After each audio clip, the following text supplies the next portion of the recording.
The year is 1972. On January 30th, 26 unarmed protesters are shot in Northern Ireland. They had been marching in protest of the internment of suspected Irish nationalists.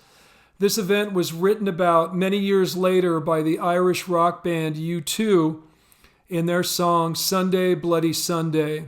In February, HP introduces the first scientific handheld calculator. And finally, this year saw the introduction of one of the most popular ad campaigns of all time for Life cereal. Some cereal is supposed to be good for you. I'm not going to try it. Let's get Mikey. Yeah. He won't eat it. He hates everything.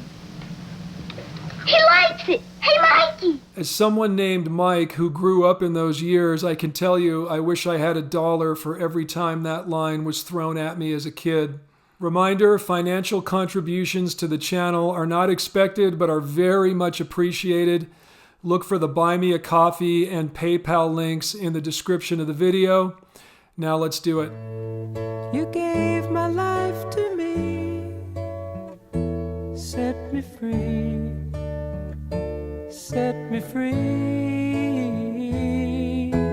The finest years I ever knew. I had with you, and I would give anything I own. Baby I'm a Want You was the fourth Bread album, and it's the album that contains their signature tracks, the title cut and Everything I Own, both of which cracked the top 10. Interestingly, the band chose kind of a rocker for the album's first single called Mother Freedom. I like it well enough, and I can definitely get behind the lyrics. Freedom, gotta win it, gotta put yourself smack dab in it. But somehow the band just doesn't seem 100% committed to that kind of music. Let's face it, Bread's strong suit was always soft rock and ballads. And there's no better example of this than the title track. For me, the part that really seals the deal is that killer bridge, featuring the falsetto vocal from David Gates. I love the way that part is introduced. Lately I'm a-praying that you'll always be a-staying beside me. And then we get this dramatic. Used to be my life was just emotion passing by. I've always really dug the tune Diary, which was the fourth and final single to be released from this album. It's the kind of sweet little ballad that I just couldn't see being written today. Guy finds girl's diary under a tree. In it, she confesses that she's finally found the love of her life. Guy assumes she was writing about him and confronts girl. Turns out it was another guy altogether. But in spite of the hurt, he wishes her well with her man in the final verse. Musically, Gates has come up with some beautiful chords and a beautiful melody, starting with G major 7. This has come up a couple times before on my channel. The early 70s was the heyday of the major 7th chord. They have that mellow grooviness that we found in so much music of the period. Then things move down to a G7 sus4. Nice little tension there, which is enhanced by the melody. I found a diary underneath a tree. That's an A on tree, which is the second of G. So we have an implied G9th chord right here. And that really enhances the lyric. Gates has already captured our attention with that opening line. Oh, he found a diary. What's in it? And that dominant 9th chord is sort of the musical equivalent of, hey, what's next? Next we get the 4-chord C, but with a G on the bass. And back to G. How about this? E diminished. I saw online somebody said that E diminished can bring tears to your eyes. So cool. That's the 6th chord. And then right back to the 1, G, And I love this little climb here. D7 is the 5 chord. D sharp diminished links to E minor 7, E minor 7 / D, C, wouldn't you know it? And to the 1 chord, plagal cadence, 4 back to 1. I found a diary underneath the tree and started reading about me. The words she'd written took me by surprise. You'd never read them in her eyes. They said that she had found the love she'd waited for. Wouldn't you know it? She'd never show it.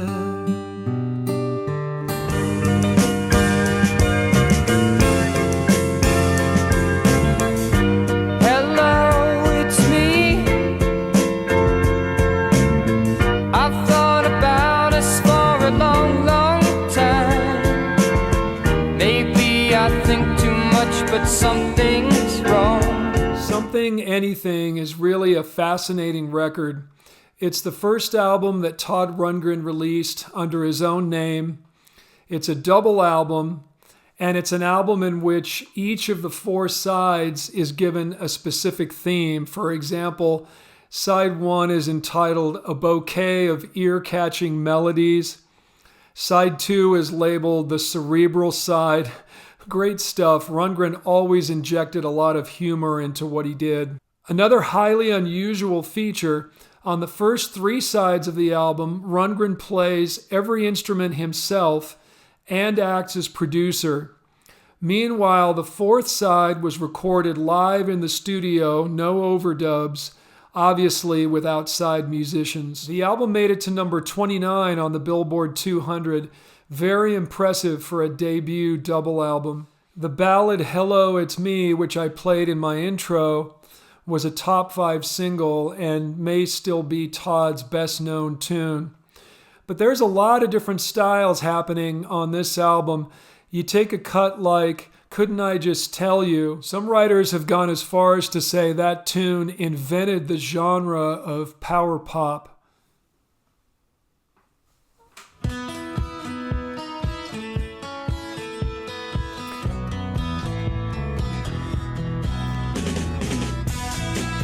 Is it just me, or does the tempo speed up quite a bit when the drums come in?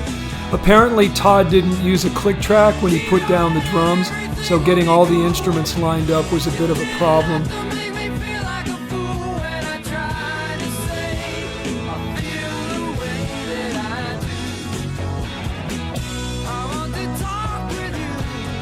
You can see the power pop call though, right? This could be Cheap Trick, or it even sounds like some of the things Todd would do later on with Utopia. The album produced another top 20 single in I Saw the Light, which was placed in the opening spot on the album, as Todd felt it probably had the best shot at being a hit.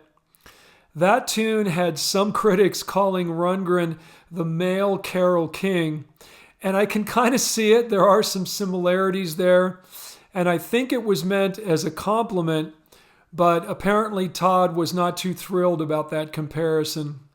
I like what he does in the verse. The song is in the key of C major, and the verse primarily consists of the 2 and 5 chords, D minor 7 to G major. Now a 2-5 really wants to resolve to 1, so he really heightens the anticipation by going 2-5, 2-5, 2-5, and when it finally hits the C major 7, which is the 1 chord, it's almost a sense of relief. And I love the way he moves into the chorus. He ends the second verse as he did the first with the C major 7, but then we get C 7th. Wow, that makes it clear that we're moving somewhere new. That's the 5 of 4.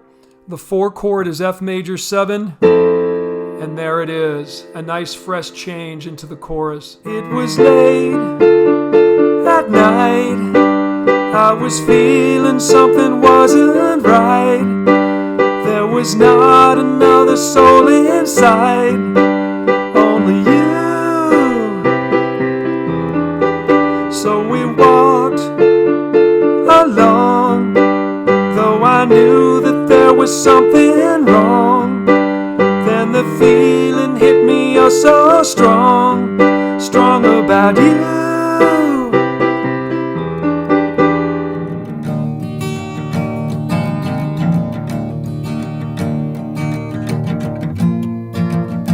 I saw it written and I saw it say, Bingo Moon is on its way. None of you stand so tall. Bingo Moon gonna get you on to Bingo Moon. Nick Drake is undoubtedly one of the most enigmatic figures in the history of pop music. His short career was spent in relative obscurity. He put out 3 albums, this is the 3rd, and it was the only one of the 3 to be released in the United States during his lifetime. Unlike his first 2 albums, which featured a variety of studio musicians, this record is incredibly stark, featuring only Nick's voice, which sounds almost like a whisper at times, his very unique acoustic guitar playing, and a single short piano line on the title track. Sadly, the album was not well received in his lifetime, critically or commercially. Drake suffered from bouts of depression for most of his life, and that, combined with his reluctance to perform live or really promote his music in any way, I think, conspired to doom his career from the beginning. He passed away in 1974 at the age of 26. It's still not absolutely certain whether it was accidental or suicide. And then years later, in 1999, an amazing thing happened. The song Pink Moon was used in a commercial for the Volkswagen Cabrio, believe it or not.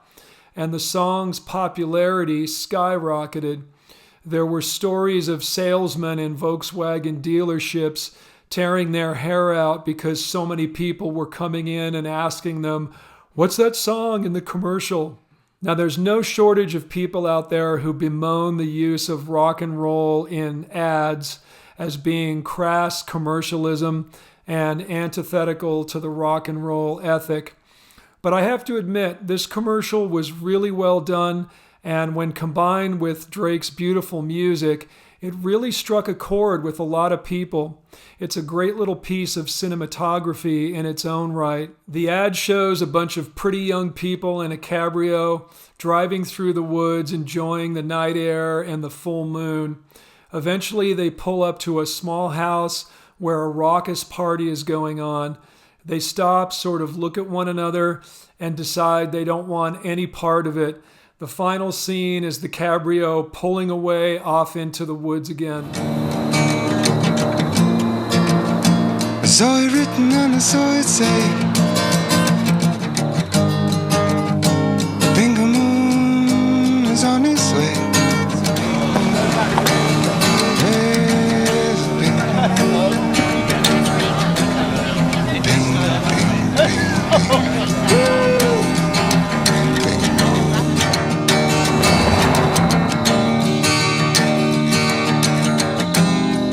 Bing, bing, bing. The lyrics, like the music, are very sparse.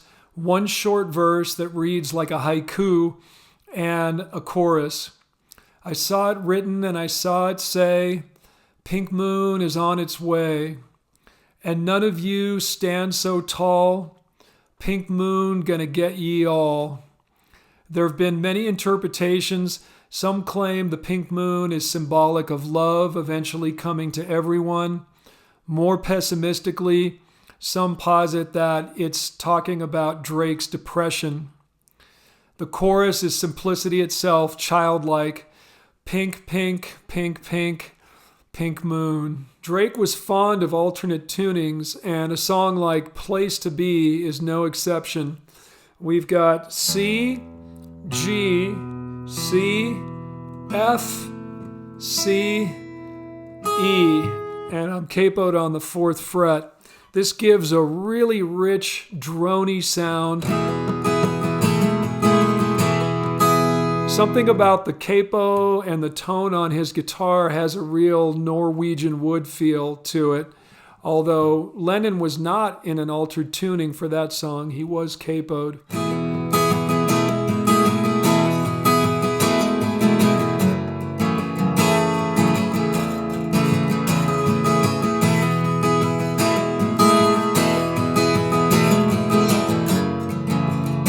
When I was young, younger than before, I never saw the truth hanging from the door. And now I'm older, see it face to face. And now I'm older, gotta get up, clean the place.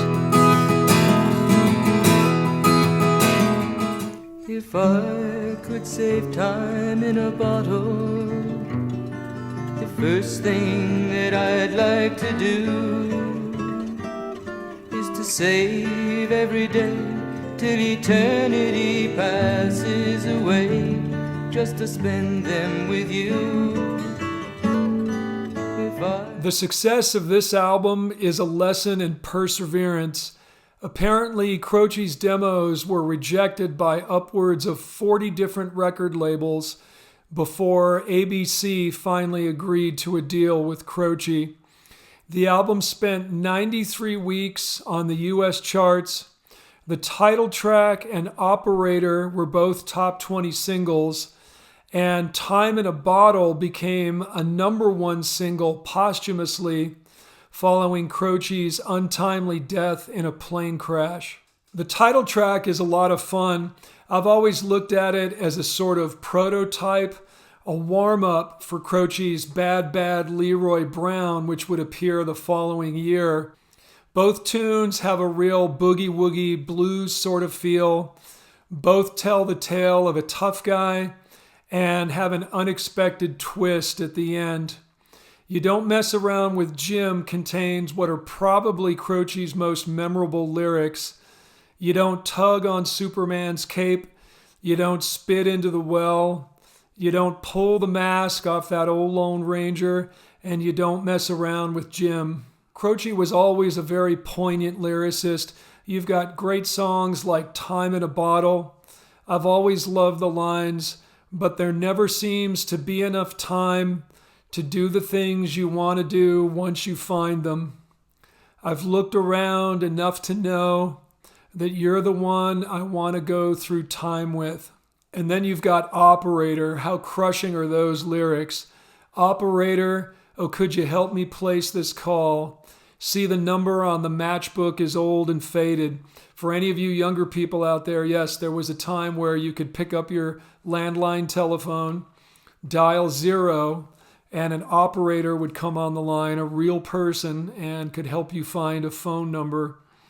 She's living in LA with my best old ex-friend, Ray, a guy she said she knew and sometimes hated. In modern terminology, the guy she told you not to worry about. We almost find ourselves cringing for the narrator as the story unfolds. Isn't that the way they say it goes? Well, let's forget all that and give me the number if you can find it, so I can call just to tell her I'm fine and to show I've overcome the blow. I've learned to take it well. And we're thinking, no, don't do it. This will not end well. In the end, he doesn't make the call. He just ends up rambling to the anonymous voice on the other end of the phone. I think one of the important factors in Croce's sound that doesn't always get talked about is guitarist Mari Muehleisen, who sadly died in the same plane crash as Croce. Go back and watch some of those old clips of the two of them performing, both with acoustic guitars. Muehleisen is more or less the lead guitar. He's constantly accentuating what's going on, doing little double stops, harmonized sixths, and the like. It's almost a call and response.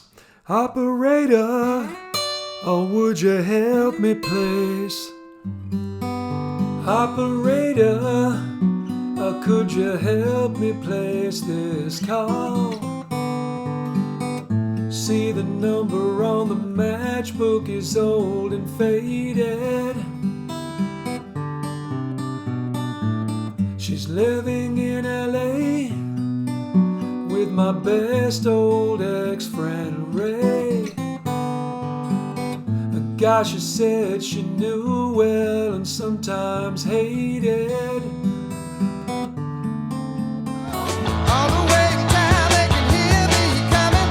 Thought about the times you were been over. And I smell my motor burning underneath the hood of smoke. Can't stop, and I can't stop. Gotta keep moving on and lose my mind. Oh, like another highway. Blue Street is the second Doobie Brothers album, and there were some lineup changes. It's the first album to feature Tyrone Porter on bass. I met that guy briefly one time years ago. I think I've mentioned I grew up in the San Francisco Bay Area, South Bay to be exact, which is where the Doobie Brothers came from. This album also saw the addition of Michael Hosek on drums, added to original drummer John Hartman, giving rise to the Doobie Brothers' rather unusual two-drummer sound. The album's title comes from a street in the French Quarter of New Orleans, and the cover shot was apparently taken at a former brothel in that area. I've always found it interesting that a group from the San Francisco area would rely so heavily on themes of the South. We've got this album, we've got probably their most famous tune, Black Water, with lines like Mississippi Moon, won't you keep on shining on me? There was another Bay Area band that did this. Creedence Clearwater comes to mind. Born on the Bayou. It's really interesting. I don't know what it was about these Bay Area guys that like to fantasize about life in the South. Listen to the Music might be my favorite Doobies track of all time. It's got such a great groove, awesome bass line by the aforementioned Tyrone Porter, and just a real joyful feel. The lyrics are a simple ode to the healing power of music. The song was written by Tom Johnston. He wrote many of the Doobies' early hits, and it's very typical of his style. I love his rhythm playing. It's very percussive. He does a lot with so little. The intro to this song is 2 chords, E to A, but whereas many others might have sort of lazily strummed those 2 chords, he chose some interesting inversions up high. He uses hammer-ons and choke strums, and this is what E and A sounds like in the hands of Johnston.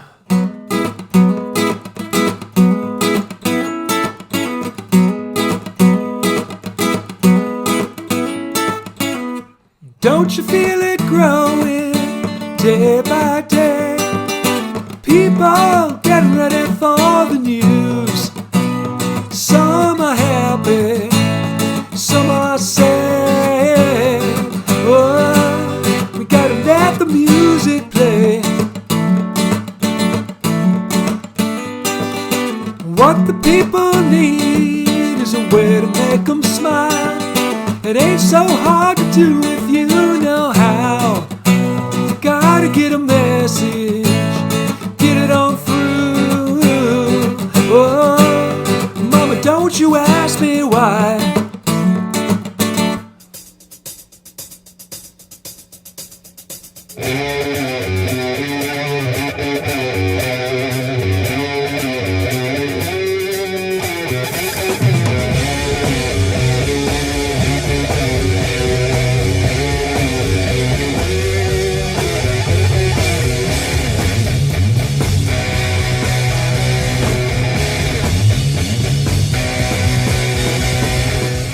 classic riffy Sabbath rocker there, Supernaut, featuring a great breakdown in the middle by drummer Bill Ward.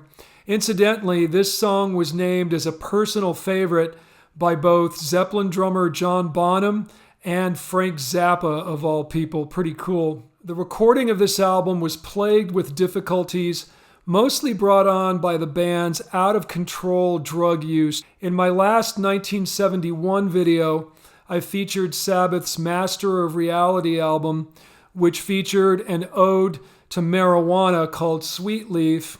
Well, by this point, the band had graduated to cocaine and were apparently doing mountains of it, which explains why the album's opening track is called Snowblind and contains verses such as, "Let the winter sun shine on, let me feel the frost of dawn, build my dreams on flakes of snow, soon I'll feel the chilling glow." Snowblind has another classic riff, but it's a much slower and more relaxed groove than something like Supernaut. Guitarist Tony Iommi and bassist Geezer Butler both tune their instruments down 1.5 steps so that the E string would be a C sharp. Sabbath was one of the bands that pioneered the down tuning, which is so prevalent with heavy metal bands nowadays. The interesting thing is, when you tune your strings that low, they get very loose and floppy, and the intonation is sometimes hard to maintain. And that's heightened by the fact that he uses a couple of open chords. Usually metal guys are all about their power chords. He starts the riff that way. But then we get an open C and D chord, arpeggiated. And his guitar is slightly out of tune, but it works.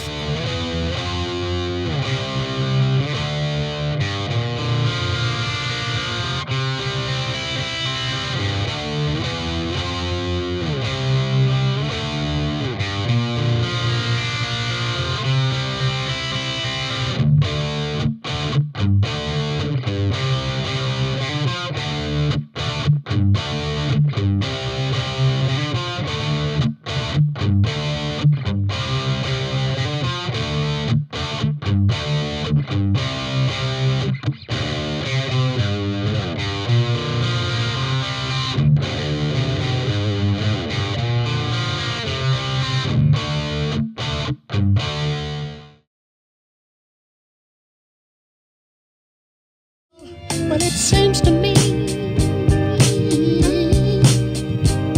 that I'm wrapped up in your love. Don't you know that I'm still in love? Showed up in love with you,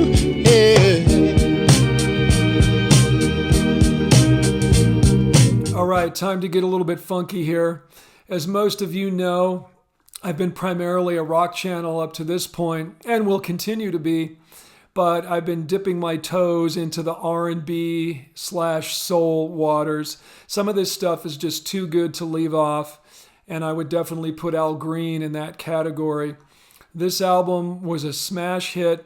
It made it to number 4 on the Billboard 200, number 1 on the Billboard R&B chart, and it had 3 top 5 singles.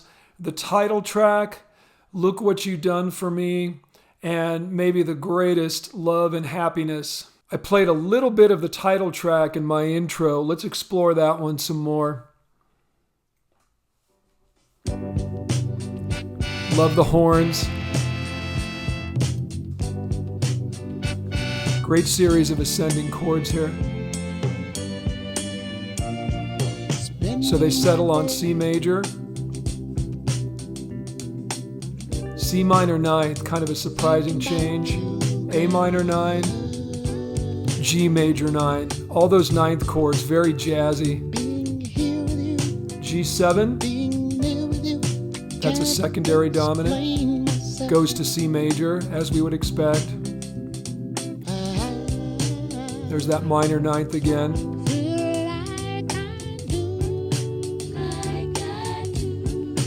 Love the female backing vocals. To let you know when I look in your eyes. I love the sort of circuitous route that they take to get to the chorus. We're almost halfway through the tune before we get to our first chorus, but that can be really effective. Elton John's Tiny Dancer is just one random example. It builds and builds, and then that payoff feels so good. Love and Happiness might be Green's greatest achievement. It frequently places highly on greatest songs of all times lists. It starts with a G sharp minor to set the mood. Love and happiness. Then we get the 4 chord, C sharp minor 7, beautiful. Back to the G sharp. And after some more vocalizing, we get this cool little G sharp minor pentatonic lick, bluesy lick. Then they go to a sharp 5, perfect 5, which leads chromatically down to a flat 5. That D note is now the flatted 7th of this wonderful E 9th chord. E flat 7 sharp 9. That's the 5 chord of G sharp minor. And then back to the 1. Awesome. Then for the verse, they move up a minor 3rd to B major. That's the relative major key of G sharp minor. Brightens things up a little bit. Right away, though, we get B7. That's a secondary dominant. It's the 5 of 4 in B major. We kind of expect it to go to the 4 chord, which is E major, but instead it goes back down to the G sharp minor, which shares a couple of common tones with E major, so it works. F sharp major, back to G sharp. Love and happiness, something that can make you do wrong, make you do right. Yeah.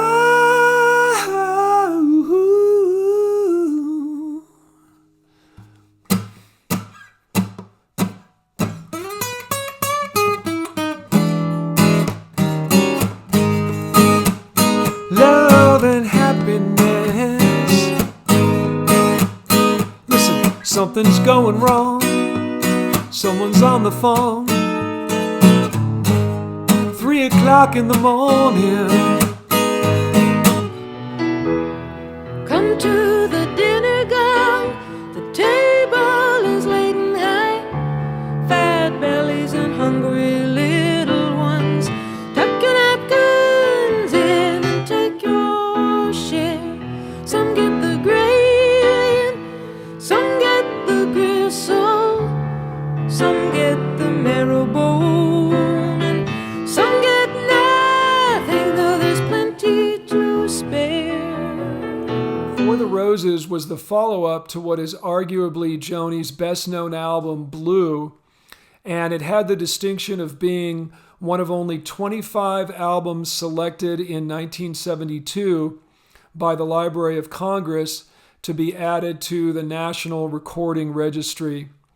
It contains Joni's first top 40 single, You Turn Me On, I'm a Radio, which was basically written sarcastically when the record company requested that she write something more radio-friendly. We see this time and time again in the music business. In fact, it came up in my very last video when I pointed out that Bruce Springsteen wrote Blinded by the Light right at the last minute because record exec Clive Davis said he didn't hear a single. Cue the Tom Petty song once again. Mary and our man said, I don't hear a single. So a while back, I included Joni on one of my top 10 lyricist videos, and that's a title she richly deserves. One of the highlights on this record is a tune called Cold Blue Steel and Sweet Fire. Now, just prior to recording this album, Joni had been dating musician James Taylor, and he had broken off the relationship, which apparently devastated Joni. He went on to date and then eventually marry Carly Simon. But during the time they were dating, Taylor had a heroin addiction. Now, Joni was never an addict herself, but like all great writers, she's able to sort of insinuate herself into that world and write convincingly. The cold blue steel and sweet fire of the title represent the needle and either the fire that cooks the heroin or the high. Cold blue steel out of Money, One Eye for the Beat Police. Sweet fire calling, you can't deny me. Now you know what you need.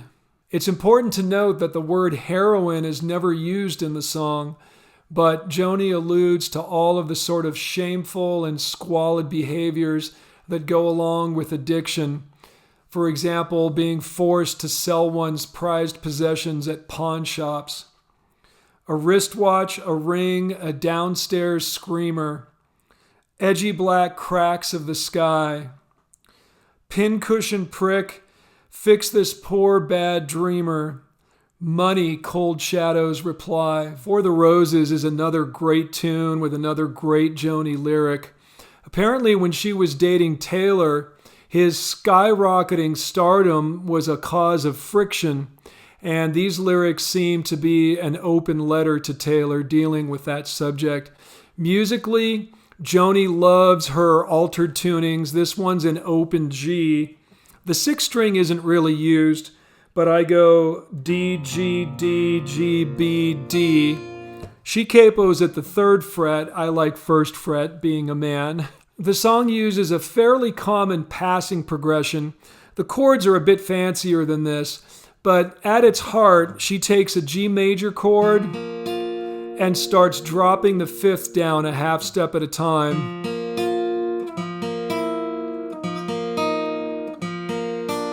That progression always sounds a bit menacing, I think. A great example of that progression is Plush from Stone Temple Pilots, if you remember that one. I heard it in the wind last night. It sounded like applause. Did you get around resounding for your way up here? It seems like many dim years ago since I heard that face to face, or seen you face to face, though tonight I can feel you here.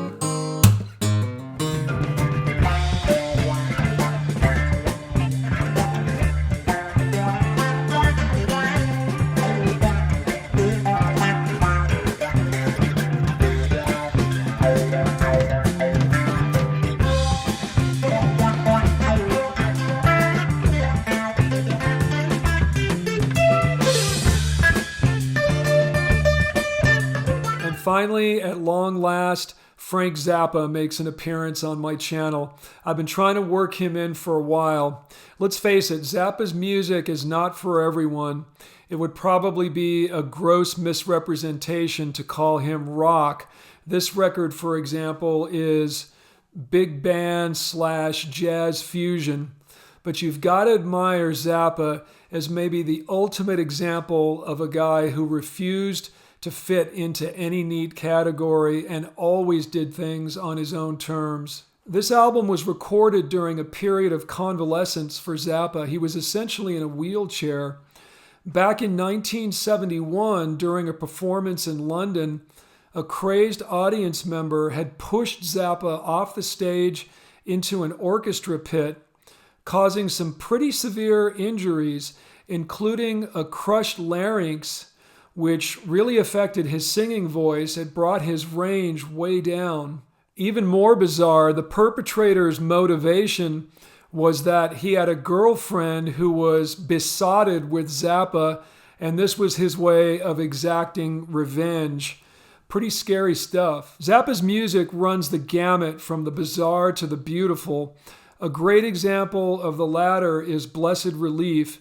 Now, Zappa's music turns up in jazz fake books quite often, which is pretty impressive for an artist that's not normally considered to be jazz. I've noticed they generally give the first chord as B flat major 7 sharp 11, but I'm going to go a little simpler. I'm going to go C major / B flat, followed by C 11th / B flat.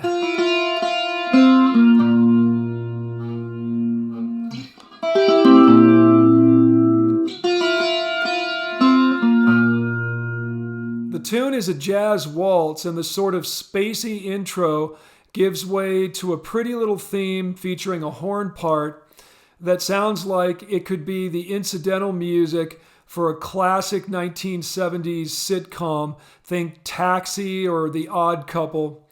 The chord progression is really nice. I hear it as F major 9, G minor 9, A minor 7, followed by the classic Steely Dan moo chord. It's basically a major 7th, but the 3rd is omitted and replaced with a 9th. So we'll call it E flat moo. Love the sound of that. And here's the melodic theme.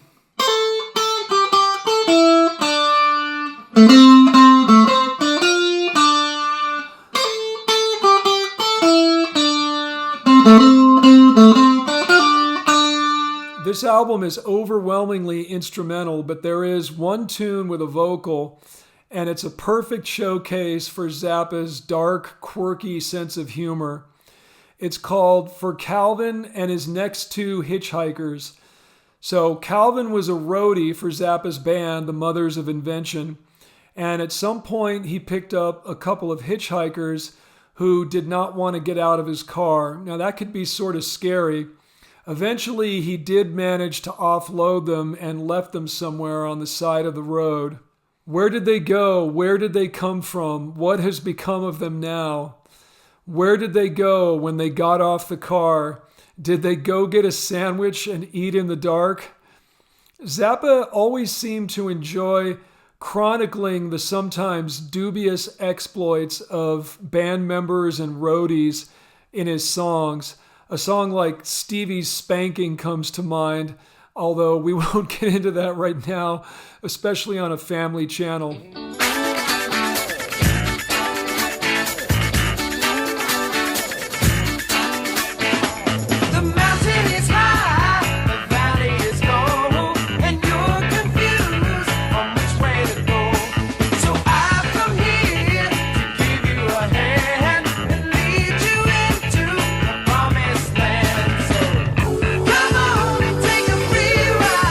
Only Come Out at Night was a very impressive debut album for the Edgar Winter Group.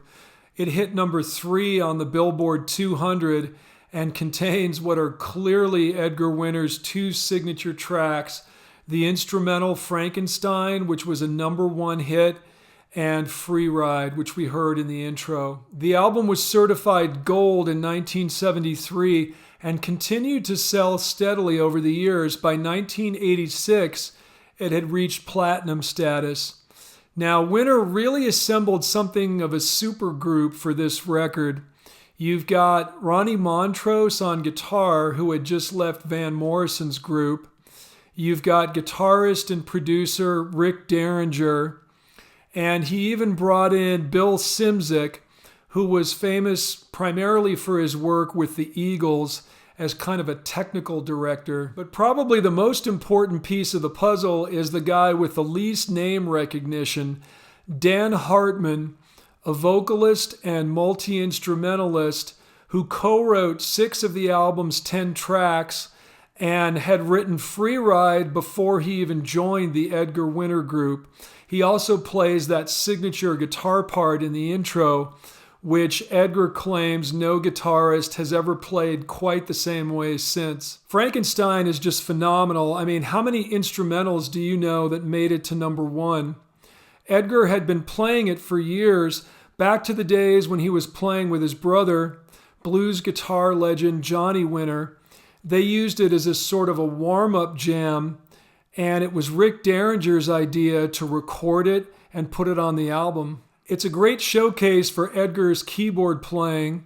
It's in the key of G minor, and they make great use of chromaticism. There's a little repeating bluesy lick with 3 notes that lead into the various chords, starting in G.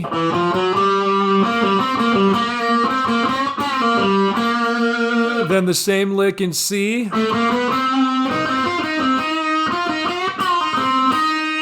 And then D.